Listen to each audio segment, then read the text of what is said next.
Have you ever tested people to see just how awful they can be when they think no one is watching? No? Well, let me tell you about the night I did exactly that. It all started with a rumor. Word on the street was that one of my bars, my bar, wasn't exactly the friendliest place for black customers.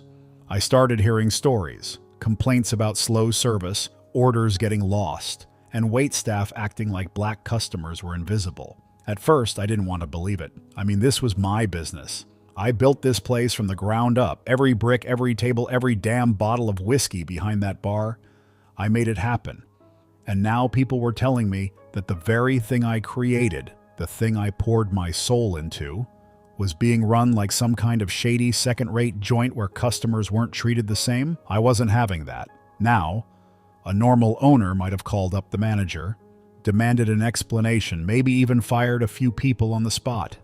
But me? I don't do secondhand information. I needed to see it for myself. So I did something I hadn't done in years. I walked into one of my own bars as a customer. I didn't wear a suit.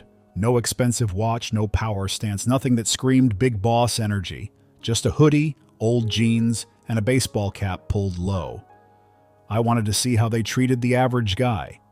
No VIP treatment, no name dropping, just me, walking in like I was nobody.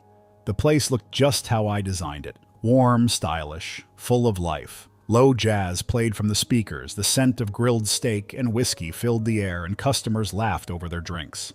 It felt exactly like how a good bar should. But the devil is in the details. I walked in, picked a booth near the window, and sat down. I didn't make a scene. I didn't wave anyone over. I just waited. 5 minutes. Okay. Maybe they were busy. No big deal. 10 minutes. Still nothing. Not even a glance. 15 minutes. At this point, I wasn't even mad. I was curious. I started scanning the room, watching how other customers were treated. And that's when I saw them. A young black couple, maybe in their late 20s, sitting a few tables over. The guy checked his watch. The girl sighed, tapping her nails on the table. They looked just as frustrated as I felt. And then I noticed something else. The tables around them? The ones with white customers? They were getting service. Drinks were being refilled, plates were being set down, waitstaff were chatting and smiling. But me? The couple? We were ghosts. I clenched my jaw. Now, I've been in business long enough to know that 1 mistake is an accident, 2 mistakes are carelessness. But 3? That's a pattern. And I was looking at a damn pattern. So I decided to put it to the test. I raised a hand, signaling for the nearest waitress. She saw me. I know she saw me. But instead of coming right over, she hesitated. Just for a second. Like she was debating whether she even wanted to. Then she walked over. Her name tag said Hannah. Mid-20s. Blonde. Dressed in the standard uniform. Her expression? The kind of bored indifference that made it painfully clear she'd rather be anywhere but here. Yeah? Not, hey, welcome to Bennett's. How can I help you? Not even a half-hearted, sorry for the wait, just... Yeah? I tilted my head, studying her. She didn't look nervous, didn't look rushed, just unbothered, like I was wasting her time by existing. I kept my voice calm. I'd like a burger, fries, and a Coke, please. She didn't write it down, didn't ask any follow-up questions, just nodded and said, all right. And then she walked away. I watched her go, something twisting in my gut. That wasn't normal. I've been to enough restaurants to know when a server actually cares about doing their job versus when they're just going through the motions. And this was deliberate. I checked the time. Then I waited. 5 minutes. Nothing. 10 minutes. Still nothing. 20 minutes. That was it. I looked over at the couple again. They were still waiting too. Their table was just as empty as mine. Meanwhile, the tables around us, plates arriving, drinks being refilled, servers laughing with customers. everything running smoothly. Except for us. Now I could have done a lot of things in that moment. I could have sat there, stewing in silence, let it go, made a mental note to deal with it later. Or I could do what any self-respecting business owner with a low tolerance for nonsense would do. I stood up, and I walked straight into the kitchen. You ever walk into a place and immediately feel like you're not supposed to be there? Like the second you cross that threshold, all eyes snap to you, the air gets thick, and suddenly you're the main character in a movie you didn't sign up for. Yeah, that's exactly what happened the moment I stepped into the kitchen. Now let me be clear, I wasn't sneaking in. I didn't tiptoe past the door or pretend I belonged there. I walked in like I owned the place because, well, technically I did. But they didn't know that yet. And the reaction? Priceless. The kitchen was a controlled mess. Steam rising from the grills, plates clanking, the smell of sizzling meat mixing with fryer grease. Chefs and line cooks were moving fast, flipping burgers, chopping veggies, shouting orders. Everything looked busy, but the second they saw me, silence. One guy looked about mid-30s, chef's hat slightly askew, froze mid-flip, his spatula hanging in the air. Another dude gripping a knife just stopped, like he forgot what he was supposed to be doing. Someone in the back, stacking plates, dropped one, shattered right on the floor. I took a slow look around. Well, damn. You'd think I walked in here with a badge and a warrant. No one laughed. No one even booed. Now let me tell you something about restaurant kitchens. They're not places where people stop working just because some random guy walks in. Usually they'd yell at you to get the hell out, tell you that only staff is allowed. But these guys, they were staring at me like I just caught them stealing from the register. Which, in a way, they kinda had. Finally, the guy with the spatula, probably the head cook, cleared his throat. Sir, can we help you?" I took another slow glance around the kitchen, then looked straight at him. "Yeah, you can help me by explaining why I've been sitting out there for almost 40 minutes with no food while tables all around me are getting served like clockwork." More silence. Some of them looked away. A few shifted uncomfortably. I wasn't expecting a confession, but I also wasn't expecting this level of nervous energy. Then, before the head cook could say anything, I spotted her, Hannah. Leaning against the counter like she had nothing better to do, arms crossed. Looking completely unbothered, I stared at her for a second, then pointed. "You. Come here." She rolled her eyes, but pushed off the counter and strolled over, moving at the speed of someone who had zero respect for my time. She stopped a few feet in front of me, arms still crossed. "What?" I swear to you, I could hear one of the line cooks take a breath like he was waiting for a bomb to go off. I kept my voice calm. "Did you forget something?" Hannah blinked. "What are you talking about? I mean, did you forget to put in my order? Because, funny thing, turns out it never made it back here." Now, if she had any common sense, she would have looked embarrassed.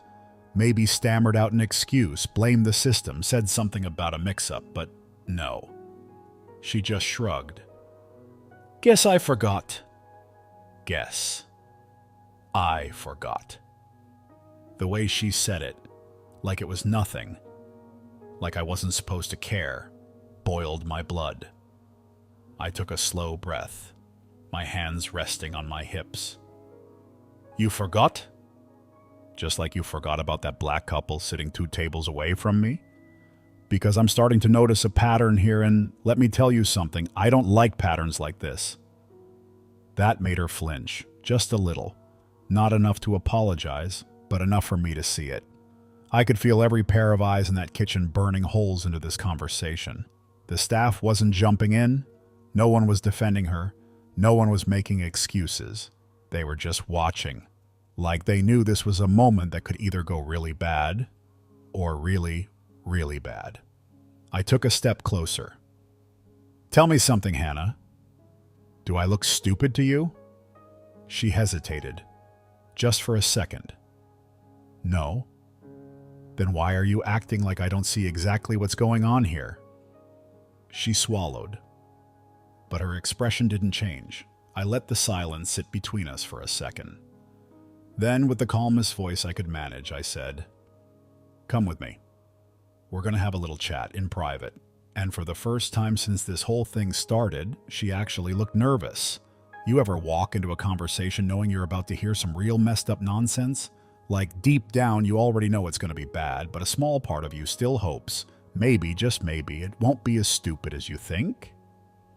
Yeah, that's where I was as I led Hannah into the back office. The moment we stepped inside, I shut the door, leaned against the desk, and folded my arms. She stood there, arms crossed, shifting her weight from foot to foot like a teenager forced to explain why she got caught sneaking out past curfew. I let the silence stretch for a second, then finally I spoke. "All right, you want to tell me what's really going on?" Hannah huffed. "I already told you. I forgot." I tilted my head. "Nah, try again." She rolled her eyes so hard I thought she might sprain something. "What do you want me to say?" "I didn't mean to do it. It wasn't some big plan or anything." "Oh, so it's just a coincidence that I sat there for 40 minutes with no food?